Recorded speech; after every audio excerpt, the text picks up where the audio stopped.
Yep. Francie's working. They're out of town, her and Paul. So, all right. Well, let's talk about this interesting little chapter. And spend some time here. So, verse 1. Now, when he had finished speaking to Saul, the son of Jonathan was knit to the soul of David, and Jonathan loved him as his own soul. All right, so the word that's used in the Hebrew for this particular knitting of the soul, you have it here in your packet, is nephash. So you can see where it's used. It's 5315 in the Strong's. You can see what it means here. It means to be. Let me just read it. I was gonna. Let me read it to you. A breathing creature, an animal used widely in literal, figuratively senses. Any appetite, beast, body, breath, creature. A desire, a greedy, in jeopardy, lust, man, me, mortally. If you read with me here in the Strong's definitions, you'll see all of this. Yeah, where? See, look in your packet, the next one. It has all the different reasons and things that it could be. How is that possible that Pack and Copy is not doing this? Has different owners. This is the very packet that Steve took up for me and ran off today. They forgot a page last week. They forgot several. So this is the copy of the Strong's definition that's in there. Let me just say it this way to make it a little bit easier. The Hebrew term nephash is often translated a living soul. It's the We've got that one. okay. So you have that first one here that's there. So it's also used in Genesis chapter 44 verse 30. I hope that they included that one in here for you. Yes. All right. That you can read Genesis chapter 44, verses 30 through 34. And it's in the very beginning of it. This is Jacob. See, it's right in here in your packet. This is talking about Jacob and his son Benjamin. And it says, now therefore, when I come to your servant my father, and the lad is not with us, here's the important part, since his life is bound up in the lad's life. And it talks about how if they don't have Benjamin, his father will go to his grave. It's the same word. It's the nephash. It's this knitting together, this overwhelming bonding. What is it Anne of Green Gables always called it? Bosom friends? Yeah, bosom friends. It's when Diana was her bosom friend. It's this knitting together of hearts that if you're lucky, you'll get with certain people in your life. Not necessarily talking about your husband or your children, but I mean some people, if you just get one of those in your lifetime that you knit your heart to somehow, you know what that feels like. Like you. And oh, you're sweet. And so it makes a big difference. Well, the reason why I'm trying to explain this to you is because this is what God did with Jonathan and David. He knit their hearts together in a way that in the natural should have never occurred. Who is Jonathan? He's Saul's son. He's the son of Saul. And so by all rights, what is he going to be in the future? King. The king. He should be, right? Even though that's not going to happen, he is the next in line to be the king. David, on the other hand, is the one who God has anointed to be that king. So what should, in the natural, they have been? Enemies, right? There should have been a jealousy there. Did Jonathan know that? Did Jonathan know that David was anointed? Well, the scripture isn't clear about where it is that at what point that he knows it. At some point he does. He didn't last week. We didn't last but week. He didn't even realize that at that point David did when he was anointed. He did not It realize took him a while to realize. So when this all comes about, how God reveals it to him, although we're going to read here in a couple of verses something that makes it appear that Jonathan does know that David is going to be the anointed. Scripture doesn't say, and God came to Jonathan and told him, and he knit it together. But he's going to do some things that are gonna show us that there's some understanding there. The important part, though, on this first verse is that it's a supernatural event that occurred. I think it's a supernatural event when that one person in your life that you knit together with, it's sometimes unexplainable how it happens. And that's what God does. Why? Because God knew that it was going to be critically important for David and Jonathan to have this relationship as they move forward. Now, in the natural, again, it seems that that should have never happened. And so man reads this, and they say, their hearts were knit together. He loved David. We're going to read later on that, I'm just going to be spoiler alert, Jonathan is going to die later on, and David is going to say, my love for you, Jonathan, was greater than the love of women.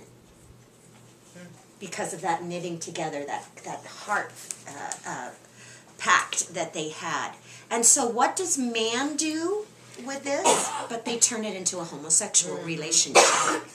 And they say that Jonathan and David must have been lovers in the physical sense. Now, lest you think that's just something that has happened recently with all of this opening up of that, I went back and did some research on it and found back in 1290, back in the medieval times in 1290, there were some artistic renderings of David and Jonathan in compromising, places. And so this has been something that's been talked about for a very long time. If you Google it when you go home, you see all kinds of sculptures, and you see all kinds of paintings and different things that show that this love between these two men was something more than this supernatural thing that God had done. Yet we know that, what does God say about homosexuality? It's an abomination to him. We know that it's not that what he intended. However, a love for one another comes from God. And so instead of seeing it in the way that the world wants to see it, which is you can't love someone that much without having a sexual relationship, that's the way the world wants to see it, we need to be very clear that we look at this as this is a God thing, that he put these two men together in this knitting together. And so, homosexuality certainly has a different connotation throughout Scripture. It was much more tolerated back in the day. Even men who were married and had families, and boy, in the Roman culture, in the days of Jesus, it was very common that people who had healthy family relationships and a dozen kids and all of that also had a little something on the side with the original, one guy said, kind of made me laugh. He said the original boy toy on the side kind of thing that was going on. And so the mindset of people to this type of relationship has been very loose and open throughout the centuries, which would explain why maybe it's easy for people to go there. But we need to see this for what it is, this nefesh, this supernatural knitting together of these two. Even deeper than that. Even deeper than a brother relationship. It was when he says he loved him as his own soul, that means his love was greater than himself. And a lot of times brothers don't have that. No, that's true. And so, but the Bible says laying down your life for a friend. I mean, it's the same kind of thing. That's right. That's right. So this is a supernatural thing that he loved him as his own soul. I think your reference in Genesis is a better way to look at it. The way a father is just, his soul is meant to his son. Exactly. And nobody goes to that particular verse and tries to use that in any homosexual way or explanation with Jacob and his youngest son Benjamin. They explain that because he was the youngest of his beloved wife. And so that's how they explain that knitting together. And so it's just interesting. It's just interesting to see how the world will take something that God creates and turn it into something else. Cheap counterfeit. Yeah, exactly. All right, so verse 2, Saul took him that day and would not let him go home to his father's house anymore. So this doesn't mean that he can't go see his dad. That's not what he's talking about. He means that his residence was now going to be in the palace, that he was no longer going to go home and take up his job as shepherd. He was going to live full-time there. Saul saw him as being that important. Again, 3 is just kind of another reiteration of verse 1. It says, and Jonathan and David made a covenant because he loved him as his own soul. So what is a covenant in this time frame? We've talked a little bit about covenant in the past. It's a promise that's made that at this particular time in history was more binding than anything we can imagine. More binding than a contract where you sign your name, because if you choose to sign your name to a car loan and then you just don't make the payments, so you get sent to collection or whatever, there are all kinds of things that can happen. That's not how this was in those days. A covenant was something that would never be broken. To no matter what extreme you would go to, it would never be broken. And so Jonathan and David make that covenant. Verse 4, this is a sign, a symbol of that covenant. Jonathan took off the robe that was on him, and he gave it to David with his armor, even his sword, and his bow, and his belt, or in the original it says girdle. So this is the covenant gift that Jonathan is going to give to David to signify what he thinks about him. Now let's look at it a little bit deeper, what it is that he does. He took off his robe. Jonathan is the the prince, right? So he probably had something that was special, that was more than just the average shepherd boy would wear. Probably something a little more elaborate and ornate. And people would be used to seeing Jonathan dress that way. So when he takes off his outside robe and gives it to David, what is that signifying? What do you think that's signifying? Is it like a transference? It is. It's a type of transference of no longer do I want the outside world to see me as the crown prince, but I want you to wear this, which is where I get this idea of, at this time, Jonathan may have very well have known that David was next in line And when you for were this. dispossessed, you were told you leave your robe at the doorway and you leave. Yes. Because that was an identifier. An identifying As a mark son. of honor. When the prodigal son comes home, what does the father say? Bring out the robe and the fatted calf and all that. What does that mean? It's a signifying that he's now once again part of this family. It was a really important exterior sign of honor and prestige. And so Jonathan gives him that exterior robe. Even his armor, his sword. We've talked about in the past who had swords at this time. The king. The king and Saul. And as far as the scripture goes, that's all that we know, is just those two people in Israel had it. Because the Philistines knew how to forge iron, but they did not allow Israel to learn how to do that at this particular time. So Saul had a sword, and Jonathan had a sword. And Jonathan gives that precious sword to David.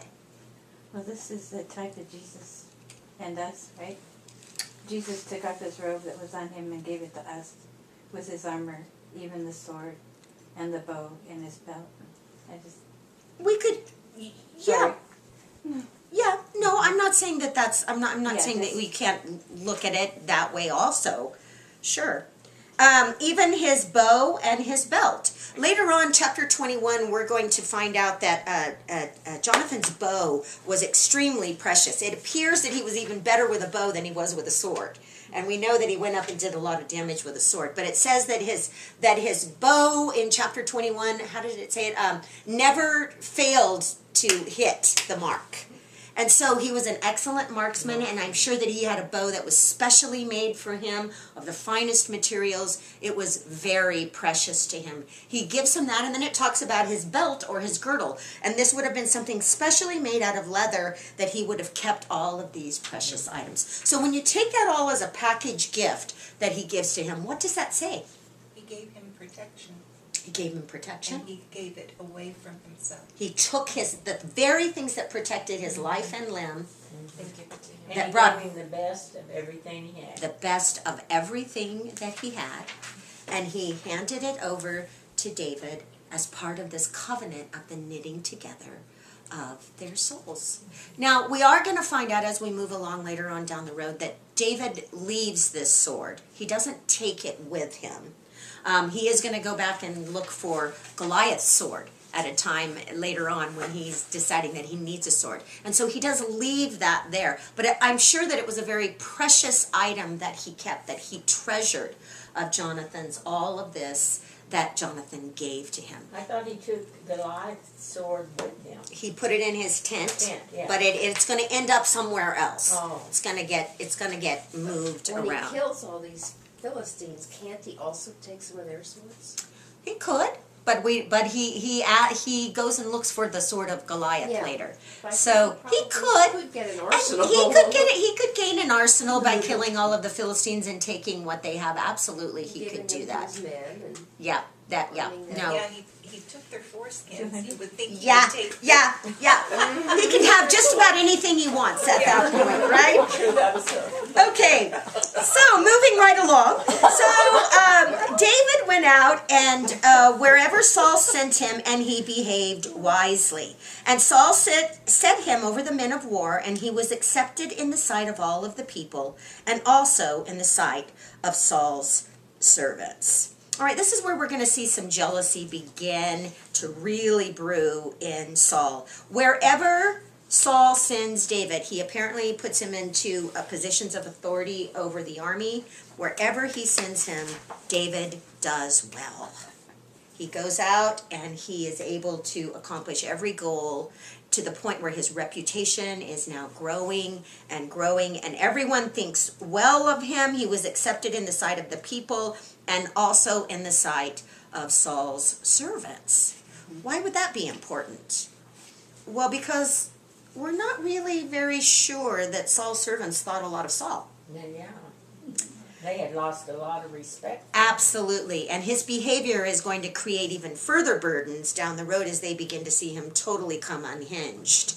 And so the very people that are around Saul continually are now beginning to look to David as the one who is to receive their honor and the glory of all of that as they begin to push Saul away.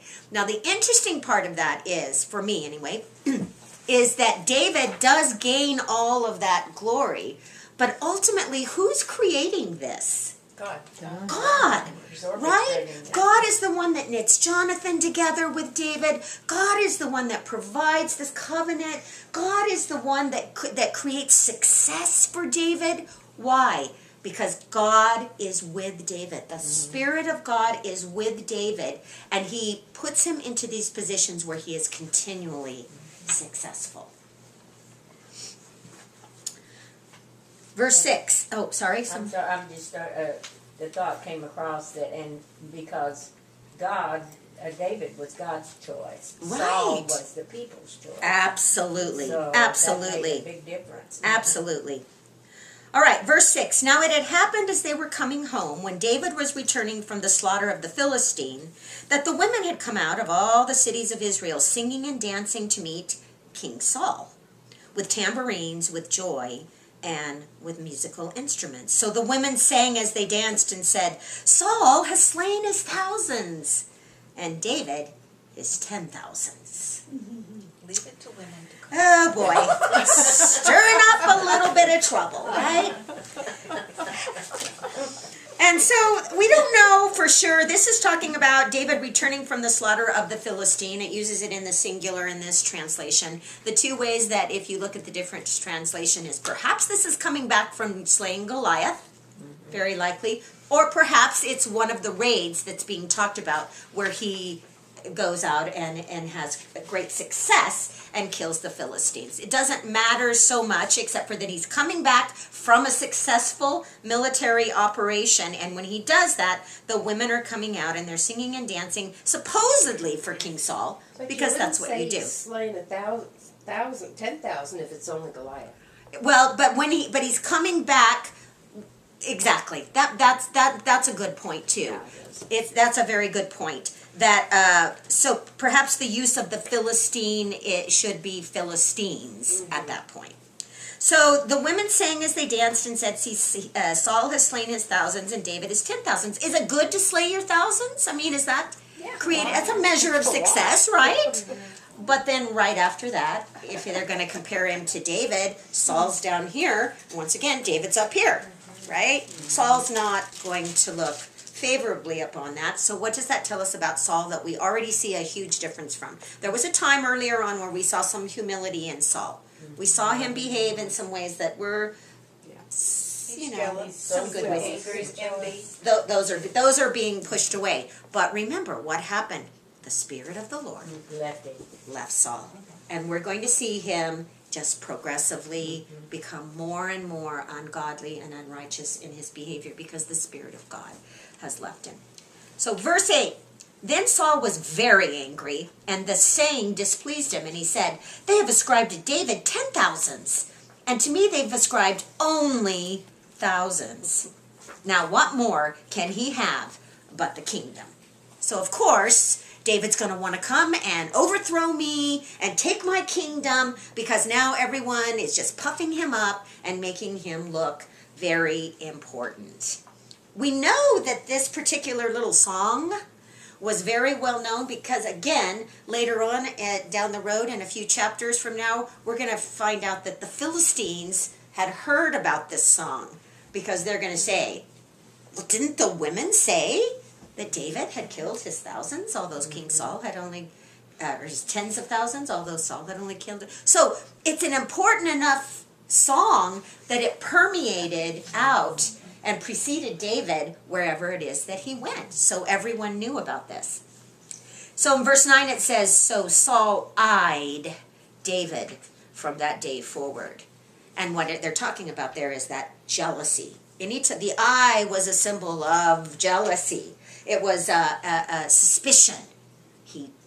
Everywhere he went, he watched him. He no longer trusted David. He no longer thought that David had his best interest. Evil eye. The evil eye, that's right. But he didn't send David away. He kept him very close. He does for a while, Keep his but eye on him. at first, but then let's look and see where jealousy and anger and craziness will take you and see what he does there. So it happened, I'm in verse 10, it happened on the next day that the distressing spirit from God came upon Saul, and he prophesied inside the house. So David played music with his hand, as at other times, but there was a spear in Saul's hand.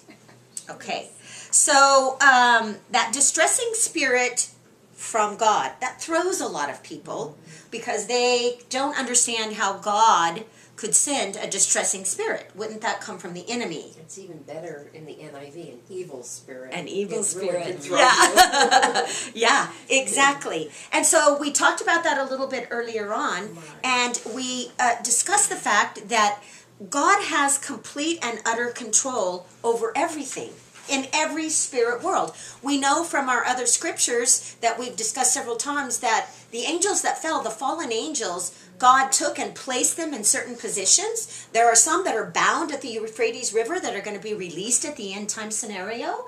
Revelation tells us that story. God certainly has complete and utter control over every demonic spirit.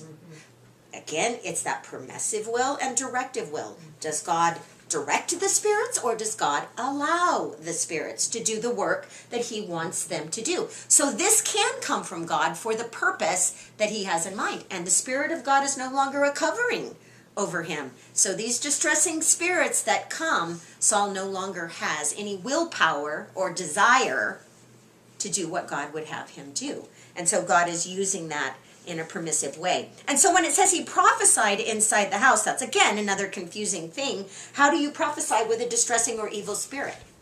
Well, it's evil prophecy, right? Please don't tell me that you don't know that that goes on even today. There are people who are false prophets, who are prophesying evil. Where does that come from?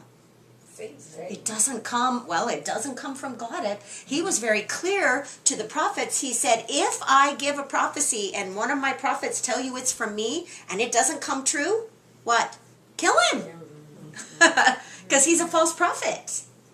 And so God was very clear that his prophecy would always come true. But this distressing spirit created an atmosphere where Saul could prophesy in a demonic way. What did he say? I'm going to kill David.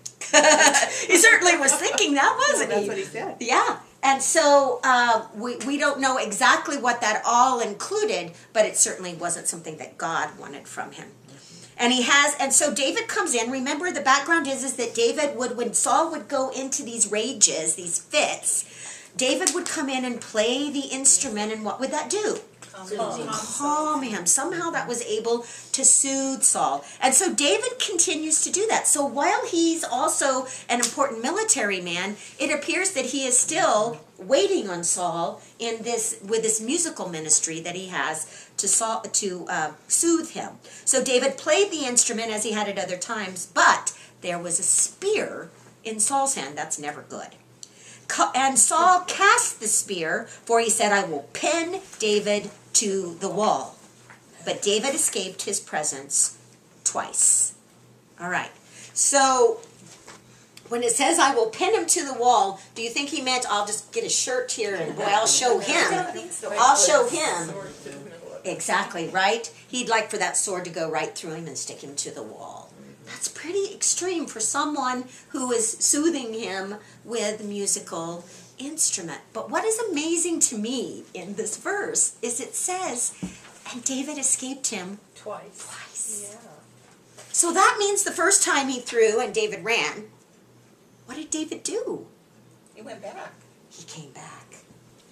He came back with the knowledge that God wanted him in this ministry, that God wanted him to be this person who assisted Saul. And so he came back after an attempt. I think to myself, would I do that? No. Sometimes I don't even go back when people just talk to me mean, much less throw a spear at me. I don't want to go back and get in that again. He goes back for a second dose. Now, we're going to go through a lot of different things here as we go through it. I wanted to share something and be thinking about it as we go through the rest of this chapter, because it was a new teaching for me when the first time I heard it. And that is this idea that we, as human beings, are immortal until God's timing and purpose is through. In other words, you cannot be killed until God wills it. We don't often think about that because our human mind goes in a different direction. So we think about, when the first time that was taught to me, I was thinking about, and I was thinking, what about those people like 9/11 that were on that airplane, and they took that guy down, and all those people were killed there, and car accidents where a young mother gets killed and there's 3. Is that God's will? And how does that happen, and how does that protection removed from him? But we forget that God sees everything as this tapestry woven together. Is it a good thing that those people were killed, and some of them very young? Is it a good thing that the mother gets killed and her children are left? No, it's not that it's a good thing, but God can use that to further other things, to strengthen other people, to put other people in their lives, to build a legacy for people that needs to be thought about and viewed about. So the horrible things, the hurts that happen to us when someone is taken from us early on in life is a very human way, and we look at that and we go, why, God, why? And people get angry, and they don't understand why it would be done, because we don't think about death the way God thinks about death. We think about death as an ending. God thinks about it as a beginning. It's the ending of pain and sorrow and the beginning of joy. Because that's where real life begins. But we don't think about it that way. And so if we stop and think about the fact that we are immortal until God's will and purpose for us is finished, and we know that that is true because it says in another scripture that our days are numbered from before we're ever even born. Our days are numbered. God knows exactly how many days each one of us are going to have. So when my mother says, "Oh, you make me so nervous when you go to Israel," and I go, Or when you drive. and I say, I'm not going to die in Israel unless it's my time. And if I were in Sonora, it would still be my time. And if it would be a different way. Not if it's my time. Right. Because God knows the exact moment I'm going to die. And he chooses that exact moment for a purpose that maybe my mother and my son and my husband wouldn't understand, but God knows, and he's going to use that to build together that tapestry. And so when I first heard that, not only did it change the way I think about these horrible events that happen, where it seems that people are taken from us, but it also really made me feel secure in knowing that I am held in the palm of God's hand. I am safe in the palm of God's hand until he says, okay, I'm going to let you loose now because you're going to come be with me. And we tend to look at it, well, they were needed here, but maybe they're needed more up there. Maybe, he has uses for us there. Whatever the reasoning is, we can't even begin to fathom whatever that reasoning is, but the plan and the purpose that we're here for was finished. Some people it's finished when they're 7, some people when they're 20, some people when they're 40, 70, 95, 106. I saw an illustration on that where there's this line of people, just a single line of humanity, where they're dying and line up, that you can't cut in, you can't leave the line, No. you can't go to the back. No. What your time is, that's when you... So do you find, is it just me, or do you find that really comforting? I find it very comforting. I find it very comforting to know that I am safe and protected, and that as long as I'm in doing the will and the purpose of God, that he knows exactly when is the appropriate time, and it's not going to be one day sooner, and it's not going to be one day later. Well, there is a scripture that he numbers our Yeah. days. Yes. Yeah. So Exactly. I discovered that when my father was Yeah. passing away, and I was frantically. Looking for comfort. Yeah.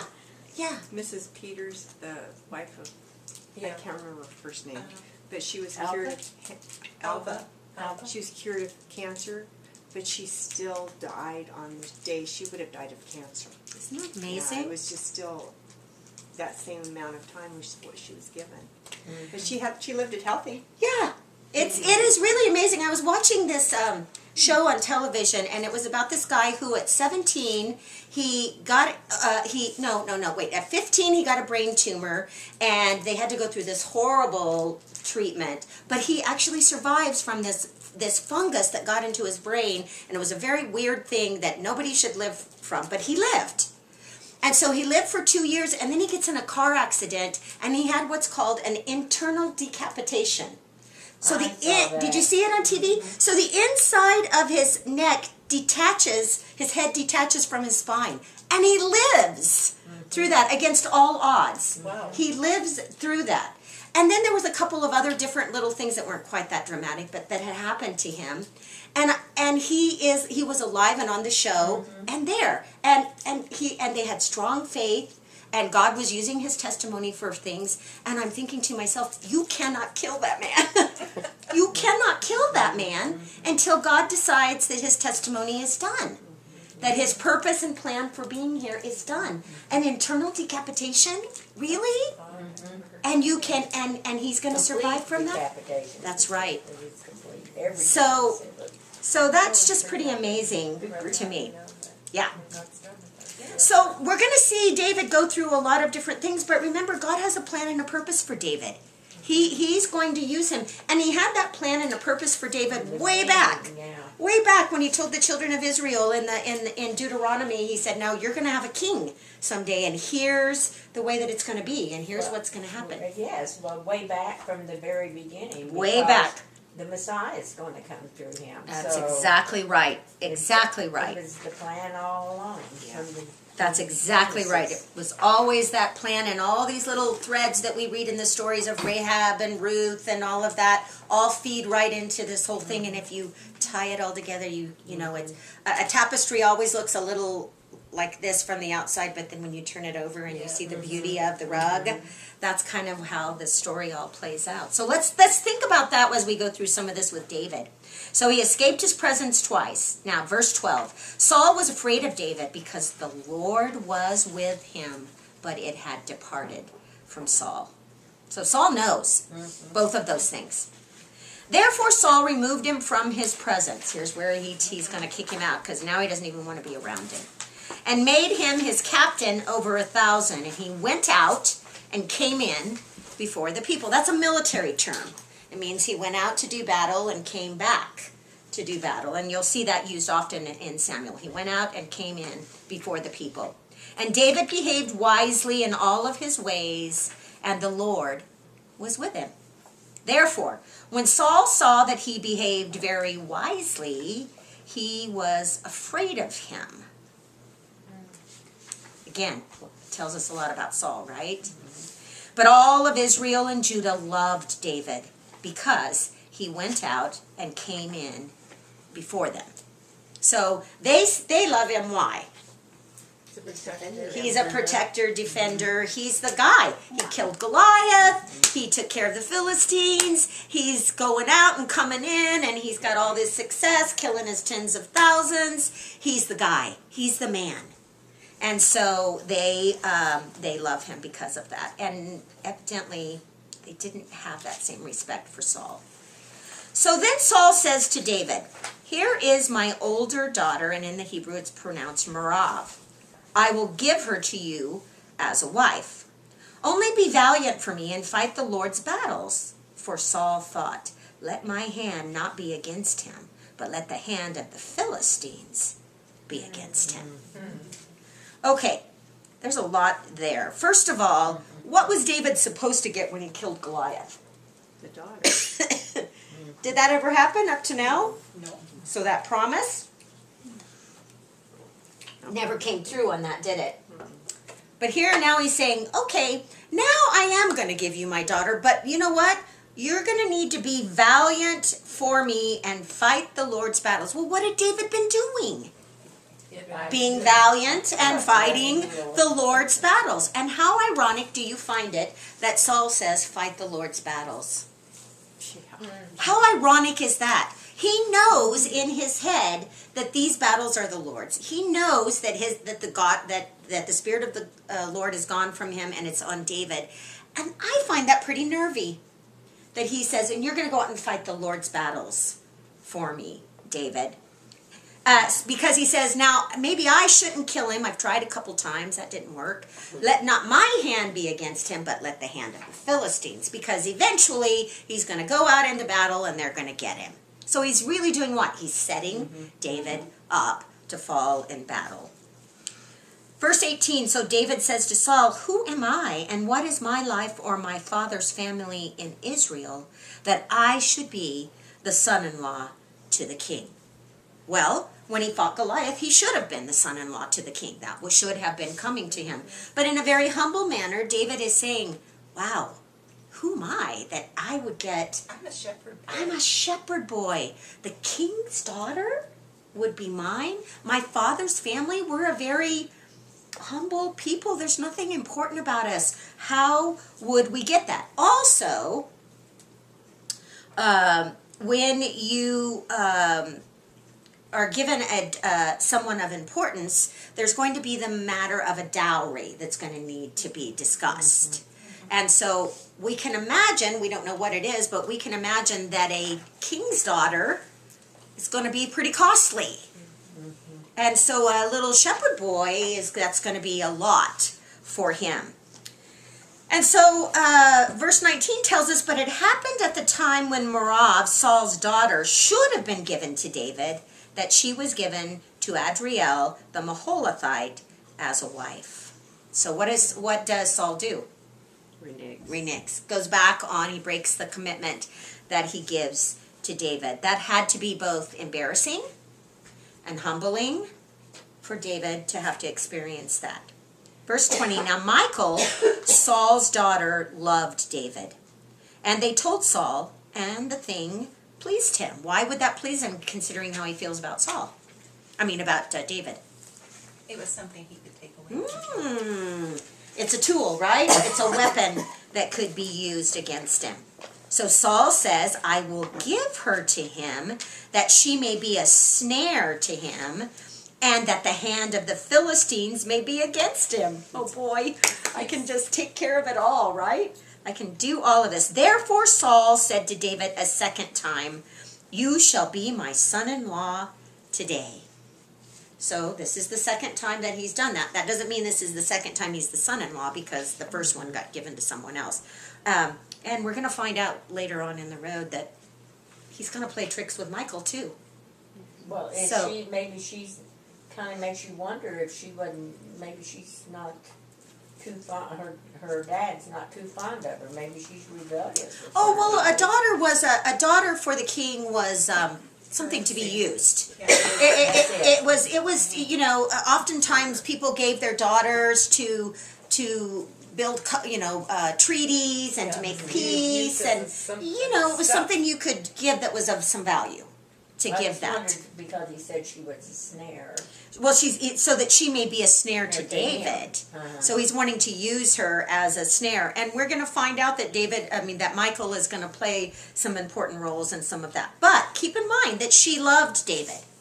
So he's using that love that his own daughter has for David as a weapon here, which again doesn't speak very well of Saul. So Saul commanded his servants, communicate with David secretly and say this, look, the king has delight in you, and all of his servants love you. Now therefore, become the king's son-in-law. Well, the first time around, David had said, who am I? That I don't have anything to give to become this. So now he's saying, go to him and sort of start speaking in his ear and saying, oh, the king loves you, and he's going to, all the servants love you. You should become his son-in-law. That's going to be a really great thing. So he's working that way. So Saul's servant spoke these words in the hearing of David. And David said, does it seem to you a light thing to be the king's son-in-law, seeing that I am a poor and lightly esteemed man?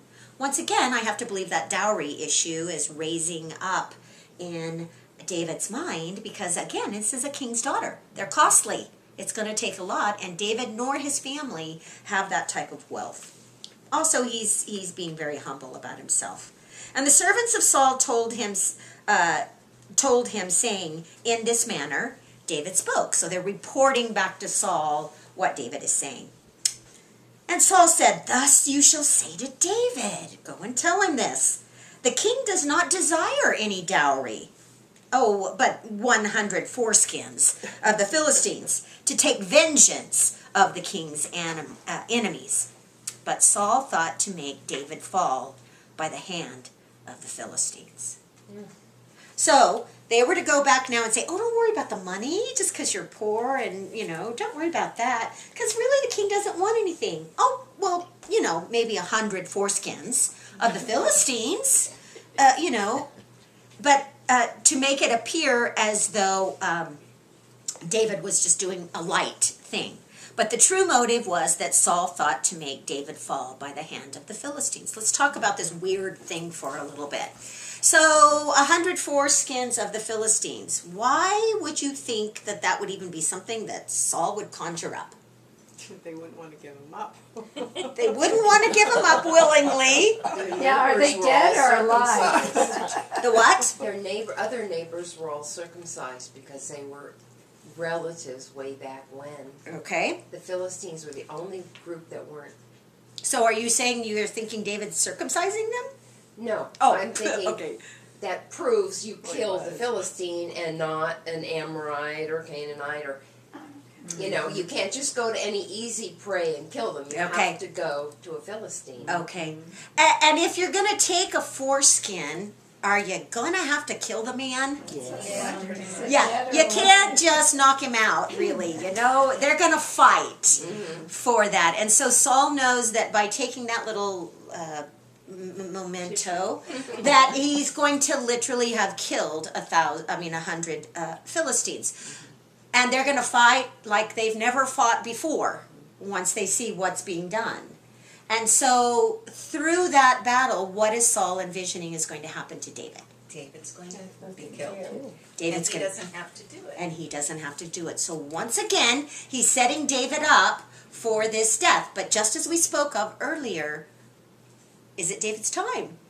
No. And so obviously God is with him on this, and let's look and see how David takes that and turns it around. And it says, "Now when his servants told David these words, it pleased David well to become the king's son-in-law. Now the days had not expired, so that whatever time limit David had given him. Therefore David arose and went, he and his men, and killed not 100, but 200 men of the Philistines. And David brought their foreskins, and they gave them in full count to the king, that he might become the king's son-in-law. Then Saul gave him Michal, his daughter, as a wife." So David says, well, if I'm going to show Saul that I believe that his daughter is valuable and worthy, so much so that I'm going to give him double what he's asking for, which shows that David is taking this very seriously. So he goes out and does and kills 200 Philistines, brings the foreskins, it says, and gave them to the king in full count. I have to, in my head, I'm always envisioning the story. Is he like 1, 2, 3, 4, counting them out? How is that looking? I'm not sure. Sometimes it's a good thing we don't have pictures. Just, There we actually kind is of... a bas relief of another group using this. Oh my method. goodness. Well, and our imaginations are good. We can kind of imagine It was bad. what it was, but it was bad for the Philistines for sure. Yeah, absolutely. So now Saul has absolutely no excuse. He can't go back on this one, and he gives Michal to David. 28. Thus Saul saw and knew that the Lord was with David. Well, he's seen that how many times before? We've seen it over and over. He knows.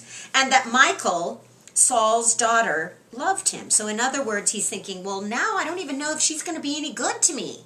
Because she loves him, I don't know that I can use her. And Saul was still even more afraid of David. So Saul became David's enemy continually.